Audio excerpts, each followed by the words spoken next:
I have Dollop tour dates to announce for the year 2024 of our Lord J-Town.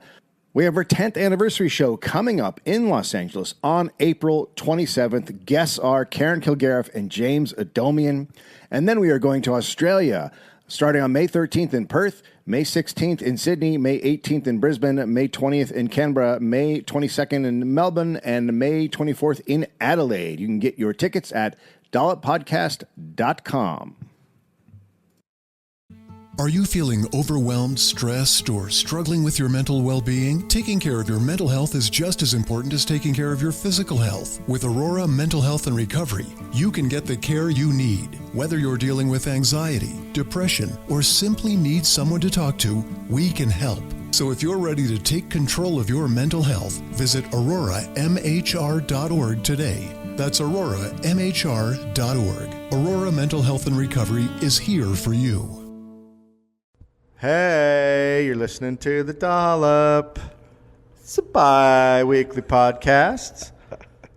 I talk about American history to my friend Gareth Reynolds, who has no idea what the topic is about or what's happening right now. How are you? Who are you being? Hi. What is... This is going to be fun. I'm not excited to do this.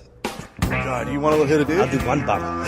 People say this is funny? Not Gary Gareth. Dave, okay. Someone or something is tickling people. Is it for fun? And this is not going to become the Tickling Podcast. Okay. You are Queen Fakey of Made Up Town. All hail Queen Shit of Liesville. A bunch of religious virgins go to mingle And do what? pray. Hi, Gary. No. Nicely done, my friend.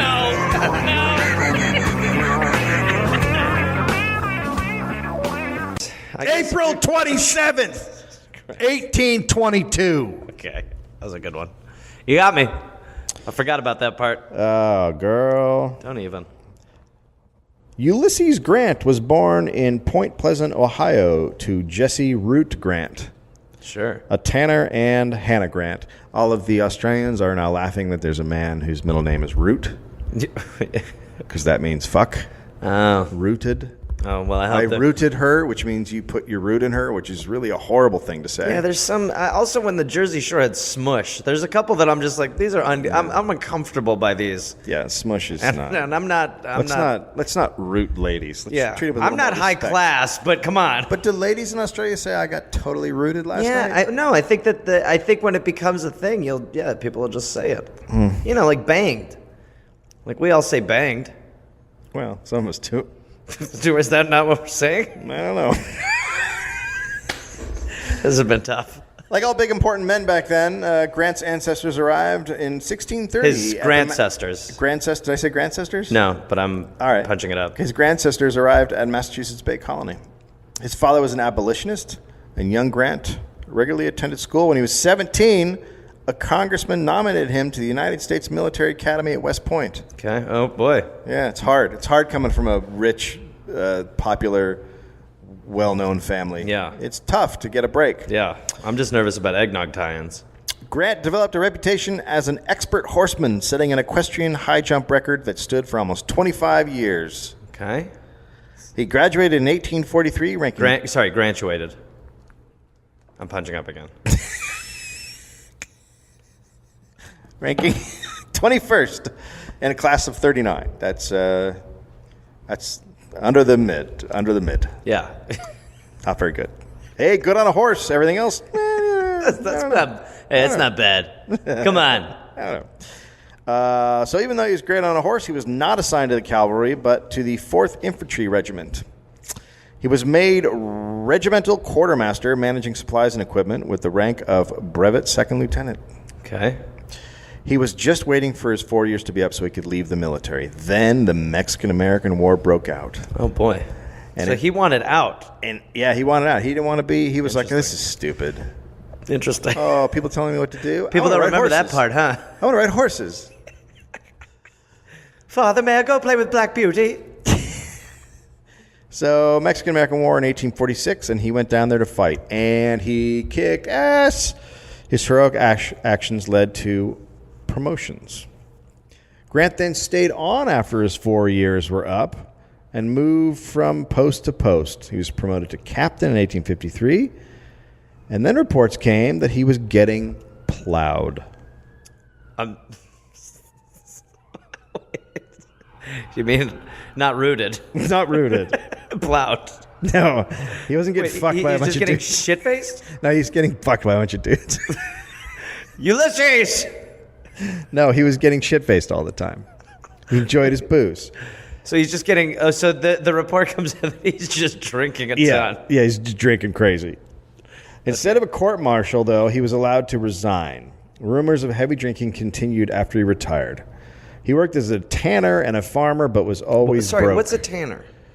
I think you're tanning leather, right? Okay. I wasn't sure. I thought you were just oiling guys on the beach. There you go. Let me know when you guys need to roll over. Sir, I have a very special oil here from Greece. Would you like me to rub that on you? No plowing, gentlemen. No plowing. My name's Grant. I shall not be plowed. You will not plow me. On April 12th, 1861, the Civil War broke out. Okay. Abraham Lincoln asked for 70,000 volunteers. This is quite the ask. Because of Grant's experience, he was asked to join the cause, which he did. He raised and commanded a volunteer army, but wanted a field command in the regular army. Okay. The general in charge wouldn't allow it because of Grant's history of drinking. Jesus. Yeah, he had a rep.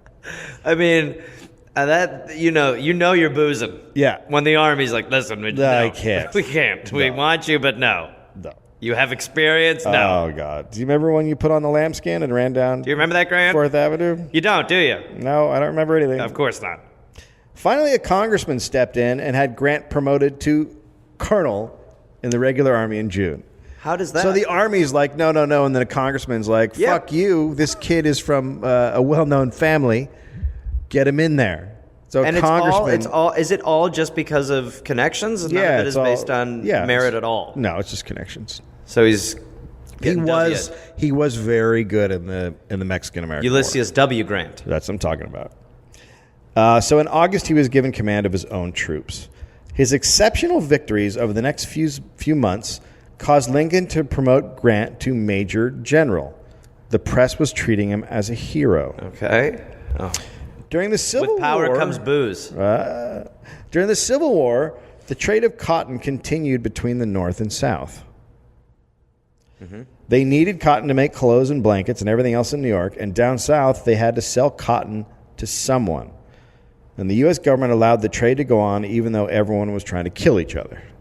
How does that work? Because they needed it. The North needed it, and the South needed to sell it. Like, it was just one of those things they couldn't stop, or else... So it was just kind of this... I mean, the North needed to make uniforms. Okay. And the South was like, we got a bunch of cotton. So... And they let it keep going. It's just kind of like when roommates like put a line of tape down the middle, but then they'll still like hand each other chips. Can I have your milk? Yeah, fine. Yeah, but you're not using the bathroom. Can't use the bathroom. Fine. You can't watch the TV. In what world that's not a sitcom are they putting tape down the middle of the room? Yeah, no, there's never. And by the way, that's something that like happened. Like one guy wrote that, and everyone was probably like, "You're a dickhead." Yeah. And then it happened like 15 other times on things. Over and over. So the government. But that's how we're going to share the Airbnb, I think. You think so? I would like to do it like that. The government allowed the cotton trade to go on, even though everyone was trying to kill each other. One hitch was that traders had to be licensed. Okay. This led to unlicensed traders getting into the business. Bribery of army officers was rampant. Okay. Some of those unlicensed traders were Jewish. Oh, boy. What? Here we go. What do you mean? What do you mean? It's just a small religious fact in the middle of a story. You're just about to throw some fucking Jew haymakers? Major General Dropping some Jew bombs, are you? Ulysses Grant was now responsible for doling out trade licenses in the Department of Tennessee, which he was in charge of. That was an area made up of parts of Kentucky, Tennessee, Illinois, and Mississippi. At the time, he was trying to take over the city of Vicksburg, Mississippi. He just wanted to fight the war and did not want to deal with the cotton trade bullshit. He saw it as a completely corrupt business and thought it ended up corrupting army officers. Okay. Then on November 9th, 1862, he dropped a bit of a bombshell. Oh, boy. He sent an order to Major General Stephen Hurlburt. Quote, refuse all permits to come south of Jackson for the present. The Israelites especially should be kept out. Interesting. What? The Israelites. Yep. Interesting. The next day he's banning Jews. I mean, yeah. Okay. The next day he sent an order to another general, quote, give orders to all the conductors on the railroad that no Jews are to be permitted to travel on the railroad southward of any point. They may go north and be encouraged in it, but they are such an intolerable nuisance that the department must be purged of them. It's almost like when a celebrity gets drunk and tweets. No, Chevy Chase. Yeah. Don't say it. Yeah. My point was black people are more athletic. Oh, God. No, here he goes. Oh, Chevy. No. No. Totally hammered. Order number 4, no Jews. Ulysses, please. No more gin giblets. Give me the bottle. No. Give me the bottle. No. You're a Jew. No. Ulysses, sit down. Good God. Okay, so then he tightened restrictions on other illegal cotton trade. On December 8th, 1862, he issued General Order Number 2. Quote. Oh boy, this has Jewisms written all over it. Cotton speculators, Jews, and God. He's just straight at it. He's gaining confidence. He's like getting brasher and brasher. Jews and other vagrants having not honest means of support. So he's just tossing Jews in with vagrants and saying they can't support themselves. And isn't that just like vagrants is good enough? No, vagrants is fine. So why he's saying, Jews and vagrants, all two of the terrible sects of our population, the Jews and the vagrants. Okay, so not having an honest means of support except trading upon the miseries of their country. Oof. So the only way in his mind that Jews are making money is by trading on the miseries of the country. Yep. Yeah. Will leave in 24 hours or they will be sent to duty in the trenches. Jesus. So so this is a dude running Kentucky, parts of Mississippi, Tennessee, Illinois, and he's saying much like Hitler, that if you don't skedoodle, we're going to make you fight. Kentucky concentration camp, the KKK. Then a few days later, he backed it up with General Order Number 11. Oh, boy. Which just hammered down on the same thing. Quote, Jews, fuck them everywhere. Jews. The Jews, as a class violating every regulation of trade established... It is getting very bold now. He is not... Nobody's told him no. No, nobody has said anything to him. Nobody said anything yet. Nobody's like, I think that this is a little strong. You know, maybe just think it. Just think it. Yeah, you're kind of going broad strokes. Just think it. You've never met Steinberg. It's one guy. He stepped on my foot. This Jew stepped on my foot with his big Jew hoof. Okay, so the Jews, as a class violating every regulation of trade established by the Treasury Department and also department orders, are hereby expelled from the department within 24 hours from the receipt of this order. Number 11 blamed Jews for all the smuggling of cotton in the Department of Tennessee. Just straight up. No one else is doing it. Yeah, no. So he ordered all the Jews expelled and said that anyone returning will be arrested and held in confinement until an opportunity occurs of sending them out as prisoners. I mean, it really is a concentration camp. It's straight up what he's talking about. Right? Yeah. I mean, it's like a concentration camp unless leave or go to a concentration camp is his... I guess Hitler didn't give the out as easily. He also said no passes will be given these people to visit headquarters for the purpose of making personal application for trade permits. So he also won't give them trade permits. They're just out. They're just fucked. They're just... Immediately, Army officers... He's starting to win me over a little bit. He's making some point. Now he's making a little more sense. Immediately, Army officers ordered Jewish traders and their families in Holly Springs, Oxford, Mississippi, and Paducah, Kentucky to leave. But only a few Jews were actually affected because within hours, Confederate General Nathan Bedford Forrest... You remember that name? No. He started the KKK. Oh, yeah. Yeah. That guy. Hey, Nathan. Yeah. Yeah. Hey, Nathan, I know we're fighting, but you should hear what I did to the Jews. We got some stuff in common. I like what I'm hearing on the Jew stuff. I like the Jew angle. Don't like what I'm hearing on the black thing, though. Black thing, you sound a little Jewy to me, honestly. You have the opinion of a Jew on the blacks. All right, so Nathan Bedford Forrest raided and destroyed all rail and telegraph lines around Grant's headquarters. This meant that Channel Order Number 11 spread around the Department of Tennessee slowly. Okay. But 11 days later... Oh, boy. The Jews were kicked out of Paducah, Kentucky. Jesus. America. Just round up and kicked out? Yeah, America's a good place. One of the men thrown out was Caesar Caskell. He went straight to Washington to protest. Very Jewish name. What was happening? Caesar Caskell? What? I don't know. Yeah. He met with Cincinnati's Republican Congressman John Addison Gurley, who got him into the White House to speak to Lincoln. This is the total written bullshit account of what happened. Okay.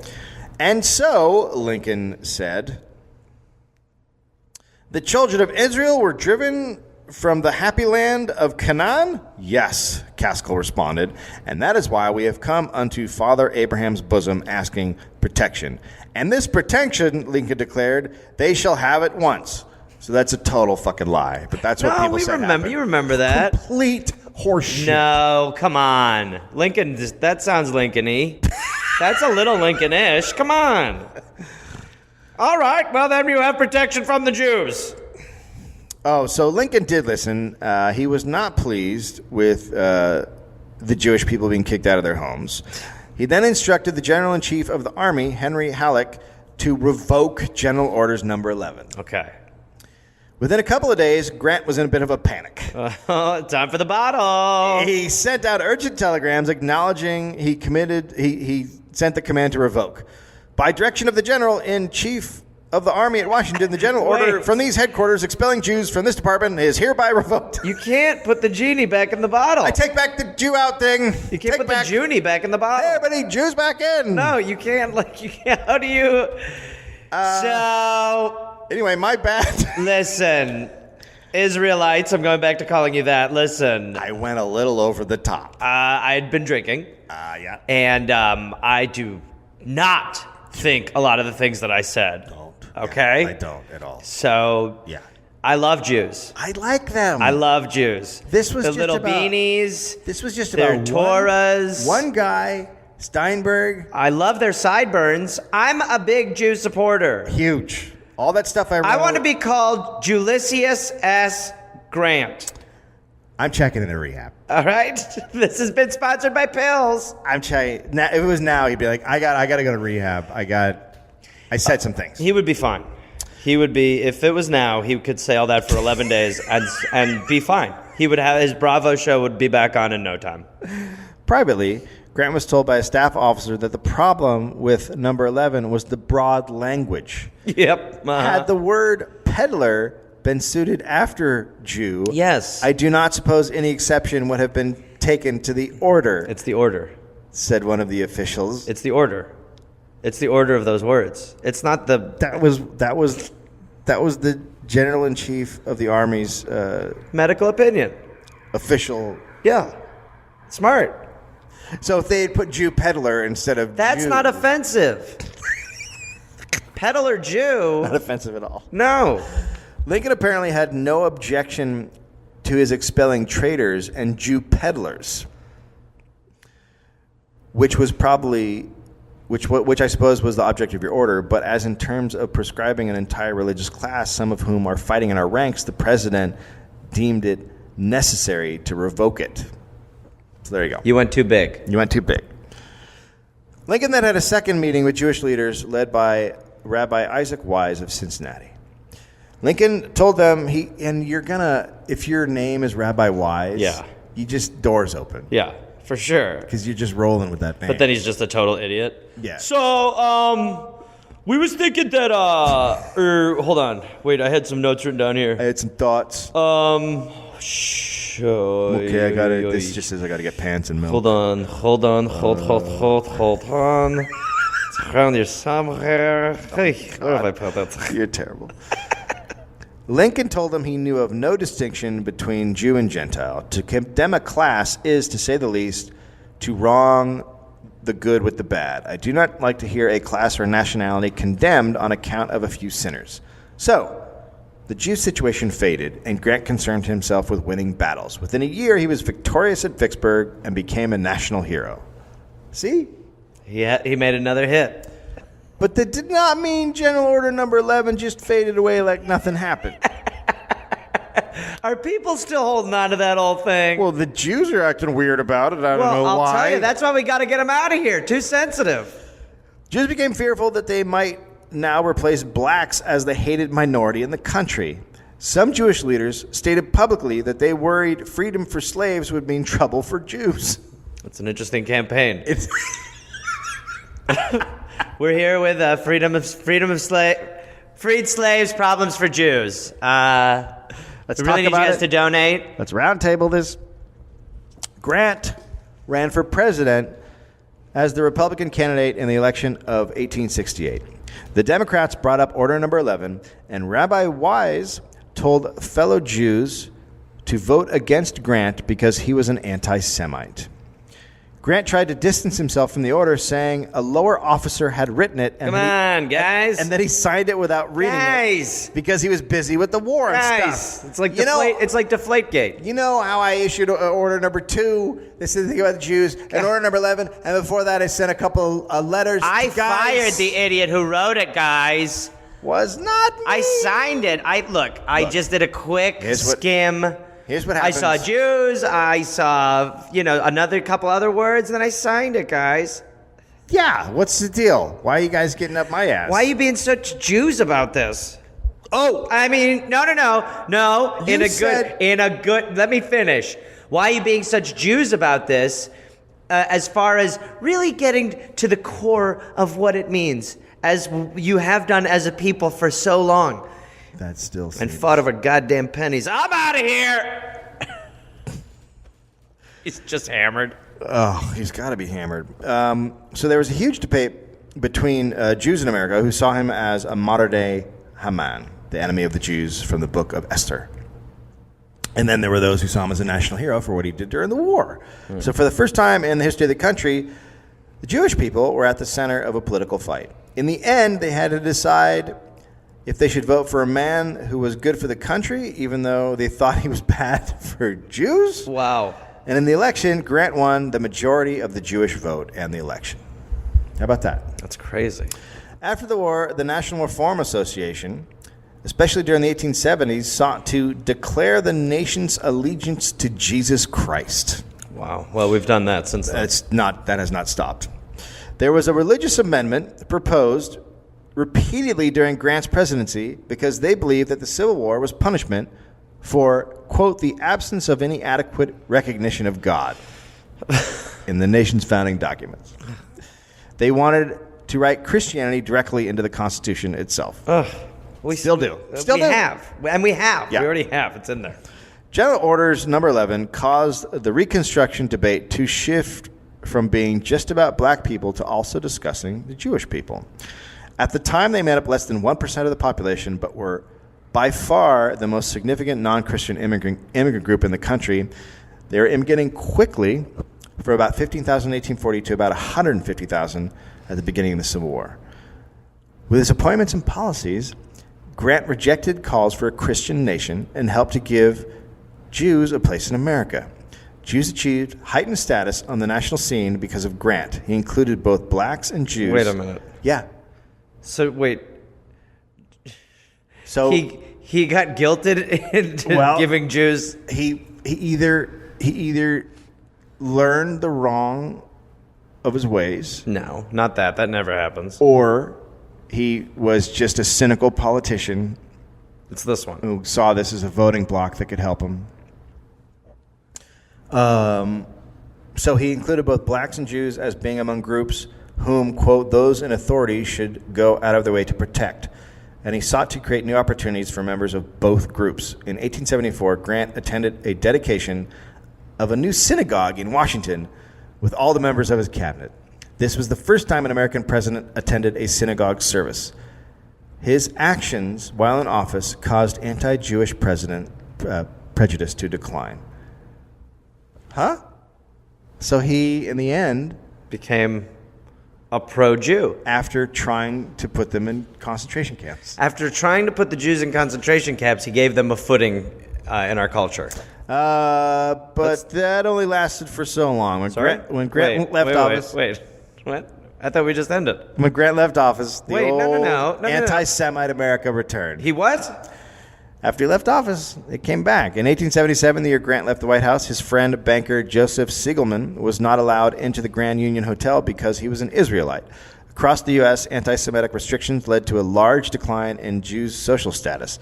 The golden age of Grant's years became a distant memory, and by 1897, Professor Richard Gothiel of Columbia University said, "Gradually but surely, we are being forced back into a physical and moral ghetto. Our social lines run as far apart as those of our neighbors as they did in the worst ways of our European degradation." General Order Number 11 followed Grant, continually resurfacing during his life. He really wanted to prove that he wasn't prejudiced, and he appointed more Jews to public office than any previous president. In the name of human rights, extended unprecedented support to persecuted Jews in Russia and Romania. Over and over, Grant worked to assist Jews and secure them equality. He's all over the goddamn map. But the order dogged him until his death. His wife, Julia, called it, quote, that obnoxious order. He apologized for the order publicly and repented of it privately. He purposefully did not mention it in any of his memoirs. Why would he? On his deathbed, he said the N-word. On his deathbed, he took pride in the fact that Jews were among those who visited him. Wow. So he's dying, and he's like, "You guys, look at all these Jews coming in here. You see this, Martha? This guy's a Jew right here. He's a Jew. I'm dying, and here he is. Look at this. Look at that. Remember, I wanted to put him in camps. I tried to put this guy in a camp. And here he is. And here he is bringing me some flowers. Wow, what a turnaround. Hey, how about that? Oh, man. How about that? Jesus. After he died, Rabbi Wise said that Grant had often repented his order and that the wise also fail. When he was alive, Grant was as popular as Washington and Lincoln, but then the 20th century rolled around, and with it came the pushback from Southern historians. We're going to do a dollop about Southern historians someday because those motherfuckers. His reputation came under assault. While Southerners attacked him for the way he waged war and the way he forged peace, they blamed him for the Civil War's high death rate, for the failures of Reconstruction, for the corruption of his underlings, and for his personal failings. They labeled him as a butcher and a drunk. He then was ranked close to the worst all-time presidents. But recently, Grant has been reevaluated. Historian Sean Wilentz wrote in the New York Times, "Though much of the public and even some historians haven't yet heard the news, the vindication of Grant is well underway. I expect that before too long, Grant will be returned to the standing he deserves, not only as a military savior of the Union, but as one of the great presidents of his era, and possibly one of the greatest in American history." So they just fudged the history. Yeah. All right, well, we'll save that for the... But the whole Jewish thing is true. He did. Yeah. He tried to expel them and put them in camps, which is a weird... Camps. I mean, America. Hang around, dig ditches. Bring your immigrants and your downtrodden, except the Jew. We'd love to. We should, I would be pro, like, a moron genocide. Yeah, well, that wouldn't be bad. Like, one of those would be great. Just wipe out the idiots. It's just that we always have to go on, like, appearance. If we could just, like, there's too many mouths to feed already. Time to thin the fucking herd a little bit. So you are calling for genocide of some kind, but just for morons. I mean, the fucking mouth. We can definitely eliminate. We can definitely cut some of the fucking fat. It's a weird argument to be making. America, listen. You're telling me that you're happy with how the research. I mean, we're running out of shit. Yeah. So you're into eugenics. I'm just saying, if you want to get me on board for a genocide, long shot already. Long shot already, right, Dave. Well, what about... Long shot already. What about having an IQ test and then you sterilize people under a certain IQ? Yes, but American history cannot be one of the things on the test. Otherwise, I'm going to get killed. I mean, this was a story of a man's redemption, and then your last comments have just gone off the rails. Why don't we just cut it? Let's just cut it right after the last line. So off the rails. Obviously, I got into my genocide stuff. that happened. You know what I mean? Anywho. Anyway, Facebook me if you want to be part of what I'm calling the movement. Good night. Oh, yes, it's Gareth. Not Gary, stop it. Gare Force, listen, I've got a bunch of stand-up shows coming up, and I want to see you there. We can hug. I will be at Rooster Teeth Feathers in Sunnyvale, California, April 18th, 19th, and 20th. Then I will be in Chattanooga, Tennessee, June 18th. I will be at Nashville at Zanies, June 19th. I will be in Huntsville, Alabama, June 20th. I'll be in Atlanta, Georgia, June 21st, June 22nd. Then I will be in Pottstown, Pennsylvania, June 26th. Then I'll be in East Providence, Rhode Island, June 27th. Then I'll be in Boston, Massachusetts, and Boston, June 28th. That's 2 shows. I will be in Springfield, Massachusetts, June 29th, Rochester, New York, June 30th, and then July 5th through the 6th. Canada, I've heard your prayers, and I will answer them. I will be in Toronto. So come join me at the Comedy Bar. Go to GarethReynolds.com for tickets and information. That's right, Gare Force. We're calling you up. It's the big time. The big leagues. This went poorly. What if you could find a home with the innovations of the future right now? A dream house designed with your every comfort in mind and built with the Earth's best interests at heart. Found in one of Denver's central historic neighborhoods with easy access to culture and everything else the city has to offer. So choose a place that's right for you and good for the world in a solar-powered home by Thrive Home Builders in the historic Loretto Heights neighborhood. Homes of tomorrow, here today. Starting in the upper 400s, models are open. Come take a tour or learn more at thrivehomebuilders.com.